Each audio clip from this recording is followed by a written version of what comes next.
दफन 74। काशी की रात और गहराई से स्याह होती जा रही थी।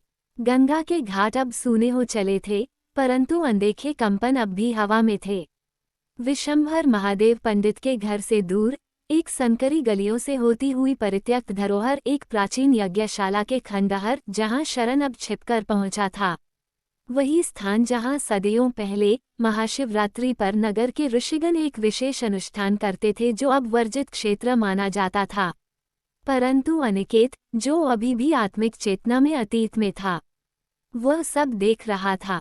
वह एक मौन साक्षी की तरह शरण के पीछे पीछे चल रहा था। न उसे रोक सकता था, न छू सकता था, परंतु महसूस पूरी तरह कर सकता था। शरण ने उस ताम्रपत्र को एक बार फिर निकाला। अब उसमें से हल्की सी नीली ध्वनि लहर निकल रही थी, जो केवल संवेदनशील चेतनाओं को सुनाई दे सकती थी। तभी क्षण एक छोटा सा टकराव हुआ। शरण के झोले से एक सिक्का गिरा, वही सिक्का जो ध्यानचंद घाट से उठा लाया था। अनिकेत के भीतर सिहरन दौड़ गई, लेकिन शरण उस सिक्के पर ध्यान न देकर आगे बढ़ गया। उसका सारा का सारा ध्यान उस तामपत्र पर था। वह अनुष्ठान करने को व्यग्र था। अनिकेत ने अपने दादाजी और शरण की बात सुनी थी और यही वजह थी कि उसे शरण पर तभी से शक हो गया था।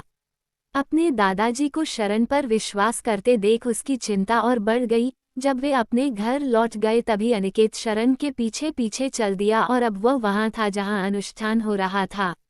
उस स्थान पर शरण ने पहले ही तैयार कर रखा था। उसने जैसे ही अग्नि की तपिश में उस ताम्रपत्र को रखा, उसमें कुछ अंतर दिखने लगा। ताम्रपत्र ने जैसे उसकी जिज्ञासा को और भड़का दिया।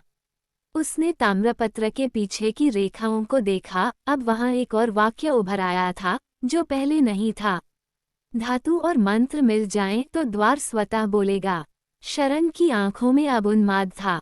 उसने एक त्रिकोणीय रेखा खींची, उसी के भीतर मंत्र चक्र बनाए, कुछ अजीब वस्तुएं केंद्र में रखी और फिर त्रिचक्रो वायुरूपा सोमवंशी त्रिवेणु संधत्ते नवद्वार समुच्चार्या त्रिकालम संयोजयाम्यहम्। उसने एक बार फिर 3 आवृत्तियां, 6 आवृत्तियां, 9 आवृत्तियां पूरे समर्पण से दोहराईं।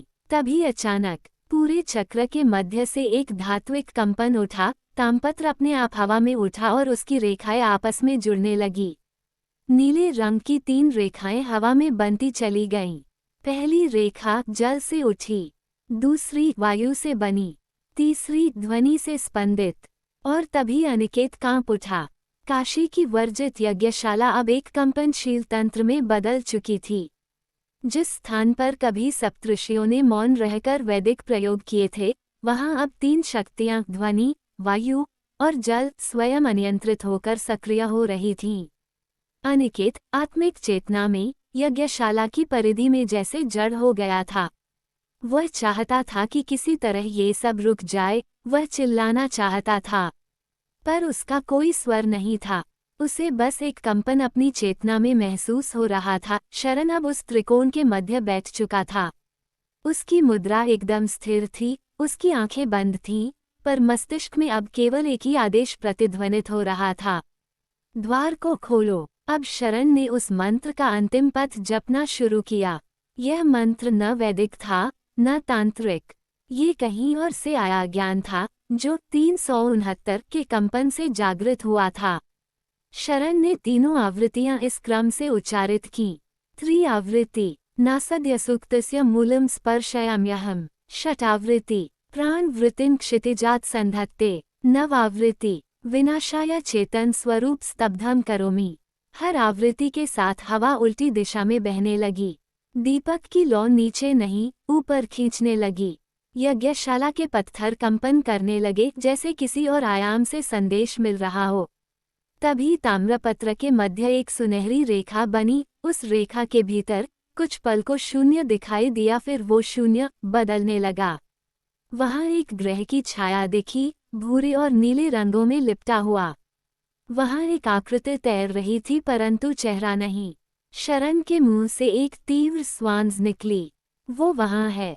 अब वह धीमे स्वर में स्वयं से कहता है, अब वह क्षण आ गया है जिसे मैं जीवन भर समझना चाहता था। आज मैं उस द्वार को देख रहा हूँ जो गुरुदेव ने छिपा लिया, लेकिन अब मैं उसे पूरा करूंगा और उस लक्ष्य को पूरा करूंगा जिसके लिए मैं यहाँ आया था।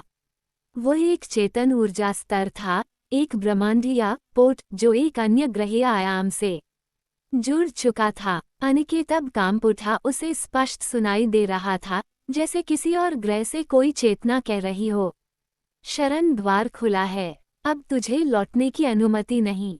अनिकेत अभी भी आत्मिक चेतना में था, वह देख रहा था महायज्ञशाला में शरण, जिसने एक चेतन द्वार खोल दिया था, और अब वही शरण एक अजीब गर्भद्वार से होकर एक संकरी सुरंग में प्रवेश कर रहा था। अनिकेत उसके पीछे पीछे चल रहा था, ना पदचाप ना सांसों की आहट, केवल चेतना की गति, और उस सुरंग में गूंजती कंपन की लहरें। शरण के हाथ में वह ताम्रपत्र अब भी था, जो अब मंद सुनहरी रोशनी में चमक रहा था। वो हर 10 कदम पर उस ताम्रपत्र को दीवार की सतह से सटाकर चल रहा था, और हर बार दीवार में बनी कुछ प्राचीन यंत्र रेखाएं ताम्रपत्र की रोशनी में जागने लगती थीं। अनिकेत को लगा, ये तो वही भाषा है जो मैंने राजस्थान की खुदाई में देखी थी।